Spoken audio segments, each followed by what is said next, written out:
Good morning పిల్లలు. ఈరోజు వాక్యం నేర్చేసుకుందాము.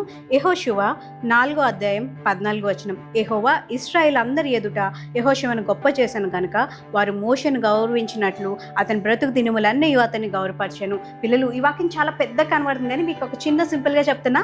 యెహోవా ఇశ్రాయేలు ఎదుట యెహోషువను గొప్ప చేశాను. ఈరోజు నిన్ను నన్ను గొప్ప చేయాల్సింది ఎవరు తెలుసా? దేవుడు. కొన్నిసార్లు స్కూల్లో కానీ ఎక్కడైనా నువ్వు ట్యూషన్స్లో నేను చాలాసార్లు నువ్వు డల్లర్ రా, నువ్వు బ్యాక్ బెంచ్ స్టూడెంట్ రా, నీకేమి రాదురా, నువ్వు ఫెయిలియర్ అని చెప్పి నేను ఎవరైనా క్రిటిసైజ్ చేస్తే నువ్వు ఈరోజు ఏసైతో పలుకు, ఏసయ్యా నన్ను గొప్ప నిన్ను గొప్ప చేయడం బట్టి, అరే ఇప్పుడు వరకు నువ్వు డల్గా ఉన్నావు, ఇప్పుడు ఏంటి అన్ని మంచి మార్క్స్ వస్తున్నాయంటే నాకు ఎవరి జ్ఞానం ఇచ్చారు తెలుసా?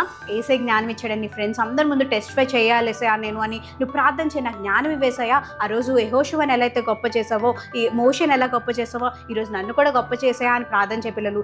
దేవుడు నేను గొప్ప చేసి అందరికన్నా, నీ స్కూల్లో ఉన్న అందరికన్నా ఒక హైయెస్ట్ పొజిషన్లో పెట్టడానికి ఇష్టపడుతున్నాడు. మరి నువ్వు ప్రార్థన చేయడానికి